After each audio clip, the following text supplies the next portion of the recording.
A query from Emiilia Olausson about my talk on why I welcome veganism, which the talk is not overall in favor of veganism, rather saying that we should protect cows and take milk as Krishna did. Anyway, she writes, I think it's a she, I don't know.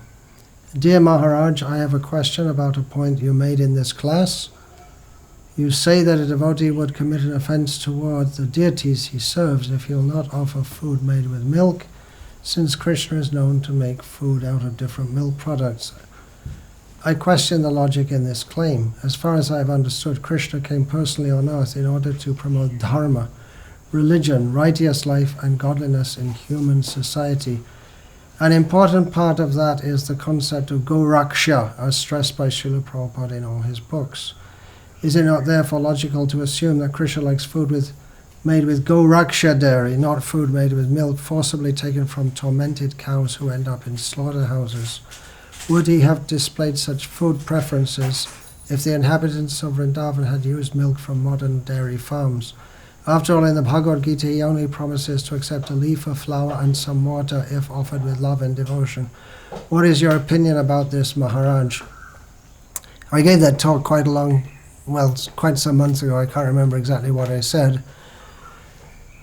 As far as I remember, I quoted Srila Prabhupada, who said that we should offer milk to Krishna, even if it's not from our own farms. At the same time, he wanted that all our city temples should have farms in which we can demonstrate the principles of living simply, depending on the land, the cows, and Krishna. So, as I believe I said in that talk also, but like I said, it's quite some time ago, we have had Srila Prabhupada's mandate to establish cow protection for many years now, and we should have done it by now. We have done only to a very limited extent, and it's about, well, that was a lot of what I was saying about the why I welcome veganism, because it puts us on the spot, so to speak. It's taken the moral high ground away from us, that if we're not protecting cows and we're just taking milk from tortured cows, then the vegans have got a very good point. But an even better point is that cows, if you actually see how they're very nicely protected, as I, among many others, certainly see, they're very happy to be looked after and fed and provide milk. So, yeah, we should establish our cow protection, and all the devotees should take cow's milk from cows and offer to the deities milk that is given happily by cows who are happy. I personally only take milk from protected cows, those who are treated nicely and will never be killed. That's not difficult. In India, where I live most of my time every year, throughout the years, because throughout the country there are so many goshalas where pious Hindus and Jains, they keep cows and feed them and protect them and look after them and let them live out their days without ever, there's no question of killing them. It can be a bit of an austerity in some parts of the world. And austerity means you can't get such milk, so I have to go without it for some time. Yeah, all I can say in this regard, it may seem counter-logical or whatever, but Srila Prabhupada did say that we should go on offering milk, whatever's available, if we didn't have the farms with the cows. But at the same time, he promoted that. So he promoted that there should be such farms. So from what I understand, it was an interim measure, but the interim has spread on to right into well into the 21st century. So it's time we got our act together. And it could be said to be an offence to Srila Prabhupada to not make any endeavour to, or not make sufficient endeavour to provide such facilities for cows and for Krishna to take milk from cows that are nicely protected. Certainly there was the question, rhetorical question comes up, would Krishna take milk from the Vrindaban residents if they had tortured cows? Obviously not. But again, as I say, Prabhupada instituted that interim measure, we can say, and it's time we got our act together. So we should be very serious about protecting cows as far as possible all over the world. It may not be possible. Actually, in most of the world it is possible, but it may be difficult in some places. Government regulations, for instance, a year or two ago in Britain, a government animal husbandry officer or something came to the Bhaktivedanta manor in Britain, and when the devotees weren't looking, he injected an old cow and killed the cow, one of the devotees' cows who they were protecting. So they may force you, there may be some demoniac governments that force you to kill cows when they get to a certain age. That may be there in certain parts of the world. Very difficult times. We have to spread the Krishna consciousness movement, spread the Sankirtan movement, and purify the whole world, and bring in a different way of life, a different understanding of life. Very difficult times, no doubt, and these kind of difficult questions arise. Krishna likes milk. Does he like milk from unprotected cows? No. But obviously he wants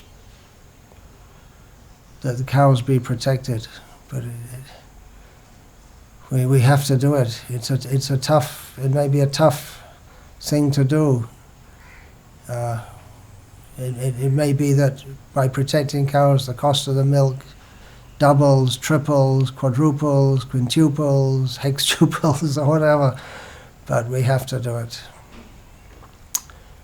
Many questions arise in cow protection, also the increase of the herds, and so many questions we're facing. But anyway, let us do it as a movement. Let us get our cow protection together. Hare Krishna. An afterthought, if we say that our temples are in an interim stage, the interim stage can drag on forever, so maybe we should put a deadline. Actually, the farm ministry or something like that of ISKCON has said that they've given a report that due to the coronavirus and the downturn of economics in the world, that all our temples should have farms so we can have enough food. Good, all right.